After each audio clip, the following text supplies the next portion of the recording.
할렐루야. 새벽 기도에 오신 성도님들을 주님의 이름으로 환영하고 축복합니다. 오늘은 열왕기상 8장 22절에서 32절의 말씀을 가지고 성전과 기도의 모습이라는 제목으로 하나님 말씀을 나누겠습니다. 제가 먼저 성경 봉독하겠습니다.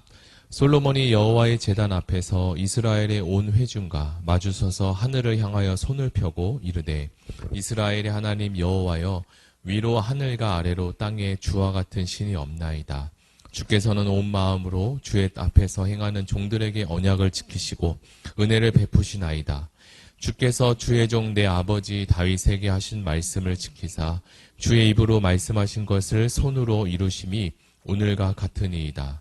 이스라엘 하나님 여호와여, 주께서 주의 종 내 아버지 다윗에게 말씀하시기를, 내 자손이 자기 길을 삼가서 내가 내 앞에서 행한 것 같이 내 앞에서 행하기만 하면 내게서 나서 이스라엘의 왕위에 앉을 사람이 내 앞에서 끊어지지 아니하리라 하셨사오니, 이제 다윗을 위하여 그 하신 말씀을 지키시옵소서.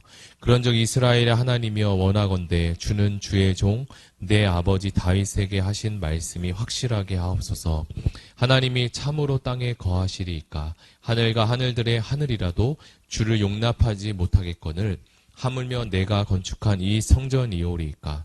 그러나 내 하나님 여호와여, 주의 종의 기도와 간구를 돌아보시며 이 종이 오늘 주 앞에서 부르짖은가 비는 기도를 들으시옵소서.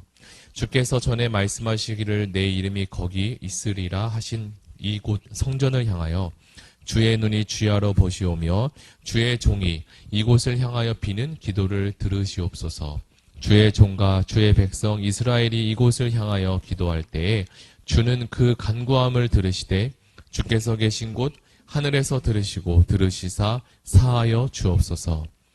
만일 어떤 사람이 그 이웃에게 범죄함으로 맹세시킴을 받고 그가 와서 이 성전에 있는 주의 제단 앞에서 맹세하거든 주는 하늘에서 들으시고 행하시되 주의 종들을 심판하사 악한 자의 죄를 정하여 그 행위대로 그 머리에 돌리시고 공의로운 자를 의롭다 하사 그의 의로운 바대로 갚으시옵소서. 아멘. 예전의 대한민국은 북방 외교가 열리기 전에 중국과 그 러시아는 우리나라 사람들에게 있어서는 갈 수 없는 나라였다고 합니다. 그러니까 중국과 러시아는 사실상 지도상에는 있는 나라였지만 실제적으로 우리들에게는 없는 나라와 마찬가지였어요. 그러나 외교 관계가 지금은 이렇게 자유로워지고 많이 열리게 되니까 사람들은 편하게 비행기를 타고 오가며 중국과 러시아를 방문하고 왕래하며 물건도 사고 팔며 할 수 있게 되었습니다. 이처럼 국제관계도 외교관계가 자유롭게 열려야 서로 오고 가며 여행도 가능하고 물건을 사기도 하고 팔기도 할 수 있게 됩니다. 이처럼 하나님과 우리의 관계도 성전이라는 것이 얼마나 중요하고 왜 중요한지를 오늘 열왕기상 8장의 말씀을 통해서 우리가 함께 묵상해 볼 텐데요. 하나님의 성전, 즉 하나님의 집이 세워진다는 것은 하나님과 인간이 공식적으로 만날 수 있는 아주 중요한 역할을 하게 됩니다. 사실 사람이 하나님을 본다거나 만나는 것은 불가능한 일입니다. 구약의 위대한 선지자였던 모세도 하나님을 뵐 때 얼굴에 수건을 두르고 뒤로 돌아서 광명한 그 빛을 가리며 배울 수 있게 되었는데요. 이 하나님의 거룩함이 우리의 인간의 죄와 죄악됨과 만나게 되면 사람이 죽을 수 있기 때문입니다.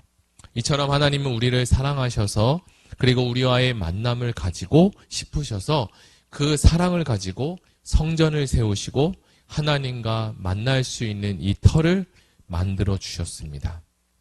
이 세상에서 이 성전이 세워지면 세워진 성전을 통해 하나님의 은혜를 무한정으로 공급받게 되고 하나님과의 왕래 또는 소통을 할 수 있게 됩니다. 세상의 임금인 대통령을 만나는 것도 사실상 힘든 일입니다. 쉬운 일이 아니고 여러 가지 복잡한 절차가 있을 텐데요. 만왕의 왕이신 하나님을 뵐 수 있다는 것은 실로 큰 영광이 아닐 수 없습니다. 이 세상을 살다 보면 생존을 위해서 많은 것들이 이 세상에 존재하고 있다는 사실을 알게 됩니다. 그러나 이 세상이라는 것은 우리의 생존을 위해서는 준비된 것들이 많이 있지만 우리의 영혼을 위해서 준비된 것은 줄 수 없습니다. 우리가 이 세상을 하루하루 살아갈 때에 진정으로 의미 있고 가치 있는 삶을 살아가려면 하나님으로부터 은혜와 축복이 깃들어져야 가능하게 됩니다. 열왕기상 8장에서는 이 말하고 있는 이 성전이라고 하는 것이 쉽게 생각해 보면 단지 하나님이 거하시고 계시는 곳이라고 단순하게도 생각해 볼 수 있는데요. 그러나 우리가 하나님의 성전에서 예배하고 기도를 드릴 때에 우리가 얻는 유익과 하나님께서 우리에게 부어주시는 그 복이 무엇인지를 더 정확하게 알 필요가 있습니다. 솔로몬은 오늘 하나님께 기도를 드릴 때 그러한 필요를 정확히 알고 하나님께 아뢰고 있습니다.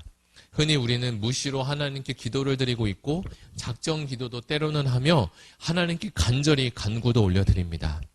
이처럼 기도를 하는 것도 우리에게 매우 중요한데요. 어떻게 기도하는 것은 더욱 중요합니다. 그런 관점에서 오늘 드려지는 이 솔로몬의 기도를 우리는 오늘 조금 더 깊이 묵상해 볼 필요가 있습니다. 먼저 이 솔로몬의 기도를 살펴보면 22절 말씀인데요. 제가 한번 읽어드리겠습니다.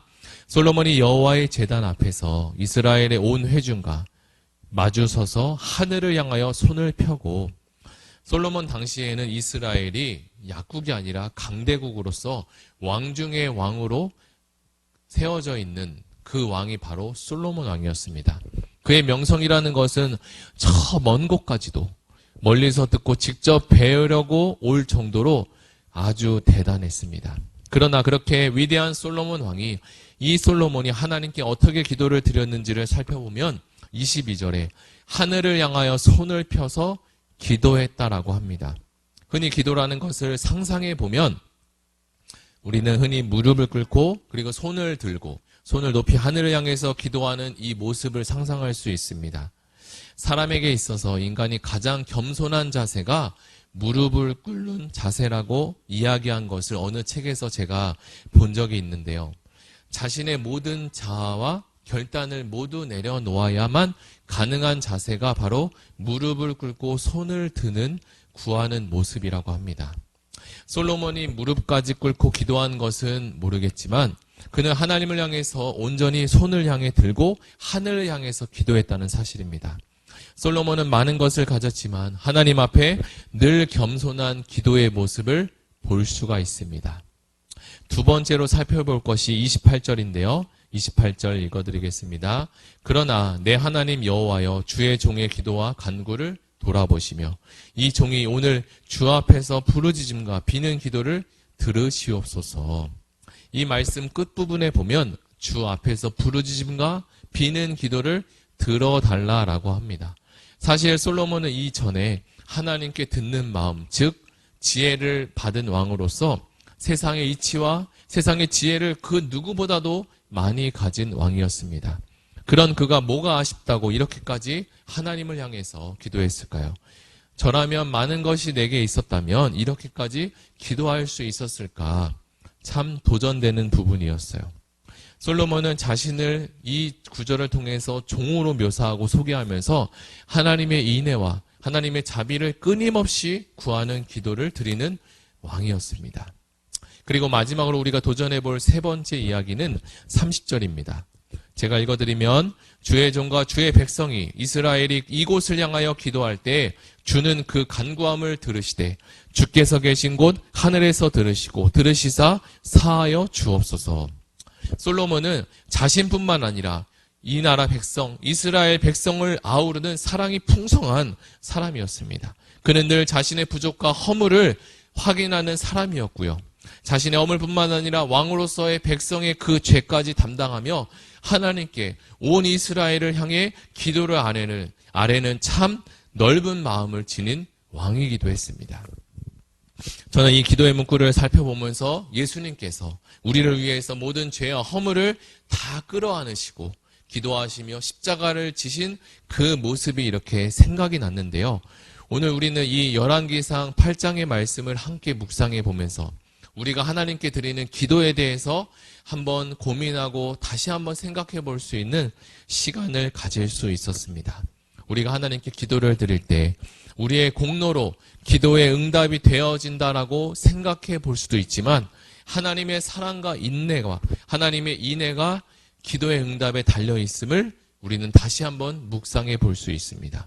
오늘 말씀을 가지고 우리의 기도가 어떻게 되어져야 하는지 함께 생각해 보시길 바라며 솔로몬의 기도 모범을 배우고 실천하는 시간이 되기를 기도하시고 곧 있을 우리 교회의 새생명 축제와 그리고 가지고 오신 개인 기도 제목을 가지고 함께 기도하면 좋겠습니다. 이 시간 들은 말씀을 가지고 함께 기도하시고 가지고 온 개인 기도 제목과 그리고 교회 가운데 진행되는 새생명 축제를 위해서 하나님 많은 영혼들을 보내주시고 작정하고 또 그 일에 도전할 수 있는 우리 의왕우리교회 모든 성도가 될 수 있도록 위해서 다 같이 기도하시겠습니다.